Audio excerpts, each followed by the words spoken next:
मित्रांनो, आज student rights association of India आणि स्टुडंट राईट्स फाउंडेशनच्या मार्फत ही प्रेस कॉन्फरन्स बोलवण्यात आलेली आहे.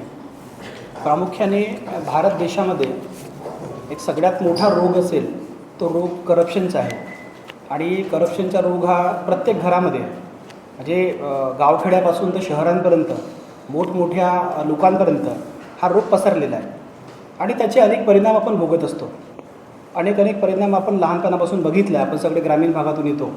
शिक्षण असेल, आरोग्य असेल, नोकरीधंदे असतील. आता पेपरफुटीचे तुम्ही प्रश्न पाहिले असणार, तर कुठे ना कुठे लाचलुचपत, करप्शन या संबंधित आणि त्याचा जो फटका आहे तो फटका अशा लोकांना बसतो जे लोक त्या प्रोसेसमध्ये कधीच येत नाही. जे खाऊ प्रवृत्ती असते आणि लाचलुचपतची प्रवृत्ती असते. तर असं आम्ही बघितलं, स्टुडंट ऑर्गनायझेशनने बघितलं की जवळपास एक 95 ते 98% अशी लोकं आहेत ज्यांना हा चान्स कधीच भेटत नाही. म्हणजे आपण म्हणतो कधी की बाबा कोणाला चान्स मिळाला, कोणाला मिळत नाही. परंतु असे ग्रामीण भागातील, शहरातील चायवाला असेल, कुठला पुस्तकाचा दुकानदार असेल, कुठला बँकमधला कॅशियर असेल किंवा पत्रकार बंधू असतील, बरेच जण प्रामुख्याने व्यवस्थित आपलं काम करतात. शेतकरी असेल, ग्रामीण भागात अनेक जण आहेत. पूर्ण लाईफ टाईम त्यांचा तसा निघून जातो, परंतु त्यांचा फटका त्यांना बसतो. कारण त्यांच्या मुलाला जो शिकवायचं असते तेव्हा शाळा उपलब्ध नसतात. मोठमोठ्या शाळांमध्ये त्यांना जावं लागतं. दवाखाने उपलब्ध नसतात, त्याला प्रायव्हेट हॉस्पिटल्समध्ये जावं लागतं. एखादा मुलगा दिल्लीला शिकायला गेला, त्याला विनाकारण AC च्या रूममध्ये बसवून त्याच्याकडून खूप सारी फीस वसूल करण्यात येते.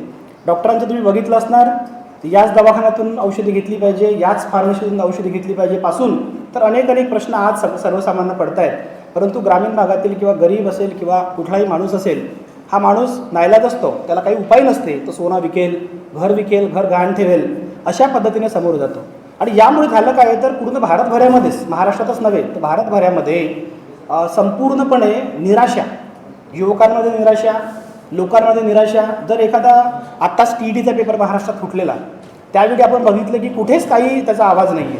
मोठा पेपर होता, 5-6 लाख विद्यार्थी त्याच्यात बसलेले होते, तरी त्याचा काही खूप आवाज नाही. 5-10 मिनिटाची कुठतरी बाईट किंवा कोणतरी प्रोटेस्ट करतो. मोठा पेपर त्याच्या आधी फुटला. तर याच्यावरून असं समजून येते की लोकांनी हे ॲक्सेप्ट केलेलं आहे. म्हणजे लोकांना असं वाटायला लागलेलं आहे की काहीच होणार नाही, काही होत नाही, आता सगळं संपलेलं आहे. आणि सगळं लोकांनी म्हणजे बासनात गुंडाळून ठेवल्यासारखं झालेलं आहे की आता काही होत नाही. परंतु भारत देश का असंच मोठा झालेला नाही आहे. जो भारत देशाची महती आपण सांगतो खूप दिवसापासून, अर्वाचीन काळापासून सांगतो, हडप्पा सिव्हिलायझेशनपासून, तरीसुद्धा भारतात एक संघ आहे. इतक्या समाजातली इतके विविधता समाजामध्ये असतानासुद्धा, लँग्वेजमध्ये असतानासुद्धा भारत एक संघ राहून जगतो आहे. तर आमचा प्रामुख्याने मानणंच आहे की जो 95 ते 99% जो वर्ग आहे, जो वर्ग या सगळ्या प्रोसेसमध्ये नाही आहे, या लोकांमुळेच हा भारत स्टँड आहे. आणि जे लोक, ज्या लोकांनी नोटा छापण्याच्या मशिनी सुरू केलेले आहेत, पॉलिटिशियन असतील, सनदी अधिकारी असतील आणि इतरही काही, तर त्यामध्ये प्रामुख्याने हा त्या विडख्यात सापडलेला आहे. आणि त्यामधूनही एक नवीन सूर असा आहे की सनदी अधिकारी कशासाठी बनायचं, आपण IAS कशासाठी बनायचं, तर प्रामुख्याने जास्त पैसे कमवण्यासाठी. म्हणजे एक अशी परीक्षा ही सगळ्यात मोठी भारतामध्ये मानली जाते. भारतातली सगळ्यात मोठी परीक्षा, 10-10, 12-12 दिवस ती परीक्षा चालते. आणि त्या परीक्षेतून जे पास झालेले अधिकारी आहेत, म्हणजे आमचा आरोपच आहे, म्हणजे तुम्ही काही त्यांना समजा त्यांची चौकशी केली तर नक्कीच तुम्हाला काही ना काही घबाड भेटेल. छोटा घबाड मिळत नाही. सोना, चांदी, असं घर, प्लॉट, बिझनेस अशा प्रकारे तुम्हाला भेटेल. त्यामध्ये प्रामुख्याने या कार्यक्रमाच्या मागचा जो युवा संवाद आम्ही इथे आयोजित केलेला आहे नागपूरमध्ये, तर स्टुडंट राईट्सने इथे पुढाकार घेतला आणि युवा संवाद नावाचा प्रोग्राम नागपुरामध्ये अशा व्यक्तिमत्वाला बोलून आम्ही करतो आहे की ज्या व्यक्तिमत्वाने खरंच मागच्या 21 वर्षाची जे काही त्यांची सर्व्हिस झालेली आहे, ती पण सिव्हिल सर्व्हिसेसमध्ये त्यांनी ठसा उमटवलेला आहे. नागपूरचा त्यांचा इतिहास आहे, नागपूरमध्ये त्यांनी काम केलेलं आहे. आणि यामागचा उद्देश एकमेव असा आहे की युवकांमध्ये, विद्यार्थ्यांमध्ये, ग्रामीण भागातील शेतकरी असतील किंवा कुठलेही गरीब लोक असतील, त्यामध्ये कॉन्फिडन्स निर्माण व्हावा की कोणीतरी येणेच म्हणून नाही, तर अजूनही व्यवस्था कायम टिकवण्यासाठी लोकांचे प्रयत्न सुरू आहेत. आणि त्यामध्ये आपण सामील झालो पाहिजे. युवकांनासुद्धा एक नवीन संदेश आपल्याला द्यायचा आहे. आणि त्यांचं नाव मेनली तुम्हाला पत्रकार परिषदेच्या माध्यमातून सांगतोय की एक डॅशिंग अधिकारी, ज्यांनी मागच्या 21 वर्षामध्ये आपली इंटिग्रिटी आत्ताही मेंटेन ठेवलेली आहे.